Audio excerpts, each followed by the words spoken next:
Bismillahirrahmanirrahim. Assalamualaikum warahmatullahi wabarakatuh. Alhamdulillahilladzi ja'al al-ilma liizalatil jahli. Asyhadu an la ilaha illallah wa asyhadu anna sayyidana Muhammadan abduhu wa rasuluhu la nabiyya ba'da. Allahumma salli ala Sayyidina Muhammad wa ala alihi wa ashabihi ajma'in, amma ba'du.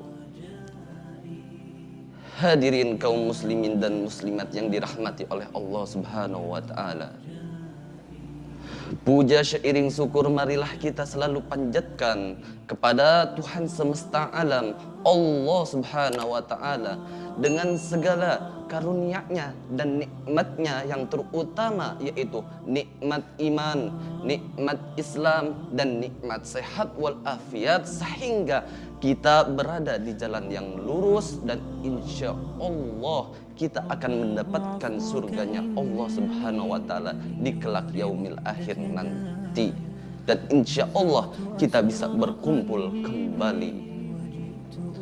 Salawat seiring salam marilah kita selalu panjatkan kepada baginda besar Nabi Muhammad sallallahu alaihi wasallam dengan ajarannya, syariat Islamnya, sehingga kita bisa mengetahui apa itu yang baik dan apa itu yang buruk. Syariat Islam, bagaimana tata cara kita sholat, melaksanakan sedekah, melaksanakan puasa, menahan segala hawa nafsu kita. Hadirin kaum muslimin dan muslimat yang dirahmati oleh Allah Subhanahu wa ta'ala, fadilatul ilmi, fadilahnya dari ilmu. Fadilah itu apa? Fadilah adalah keistimewaan atau kehebatan atau keunggulan atau kelebihan sesuatu tersebut. Itulah yang dinamakan yang namanya fadilah. Al ilmu, ilmu apa? Ada yang berkata ilmu itu adalah kunci segala dari pengetahuan dan kebaikan. Kenapa bisa dikatakan pengetahuan dan kebaikan? Pertama, ketika kita ilmu sebagai pengetahuan, ketika kita mengetahui sesuatu tersebut tapi kita tidak mempunyai yang namanya ilmu, tidak mungkin kita bisa menerima tersebut. Contohnya, ketika kita kerja di manajemen, mengatur sesuatu, ketika kita hanya tahu perhitungan uang tapi kita tidak mengetahui ilmu bagaimana cara mengurus uang tersebut, itulah bergunanya yang namanya ilmu dalam pengetahuan. Dan yang kedua, ilmu dalam kebaikan. Kenapa bisa disebut dengan ilmu dalam kebaikan?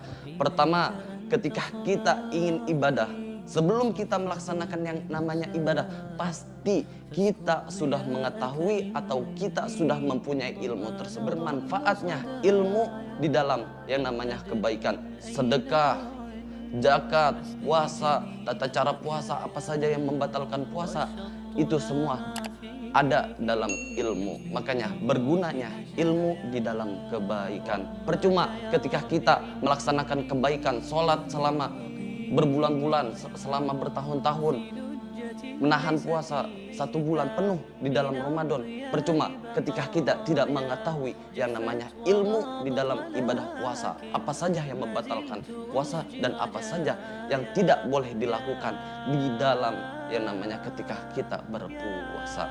Dan saya teringat akan sabda Nabi Muhammad sallallahu alaihi wasallam, man arada dunya fa'alaihi bil ilmi, wa man arada al-akhirah fa'alaihi bil ilmi, wa man aradahuma fa'alaihi bil ilmi. Ketika kamu ingin dunia, gunakanlah ilmu. Dan ketika kamu ingin yang namanya akhirat, menginginkan kebahagiaan di akhirat nanti, fa'alaihi bil ilmi, maka kamu harus menggunakan yang namanya ilmu. Akan tetapi ketika kamu menginginkan keduanya, akhirat dan dunia, fa'alaihi bil ilmi, maka menggunakan ilmu. Makanya begitulah fadilah ilmu, keutamaan ilmu. Segala sesuatu apapun yang ada di dunia dan di akhirat, semuanya itu menggunakan ilmu. bagaimana cara muamalah yang baik, muamalah dengan manusia dan muamalah dengan Allah Subhanahu wa taala. Makanya keutamaan yang namanya ilmu. Semoga kita selalu mempunyai ilmu dan semoga ilmu kita bermanfaat dan berguna untuk manusia. Kenapa? Karena khairun nasi anfa'uhum linnas. Billahi taufiq wal hidayah. Wassalamualaikum warahmatullahi wabarakatuh.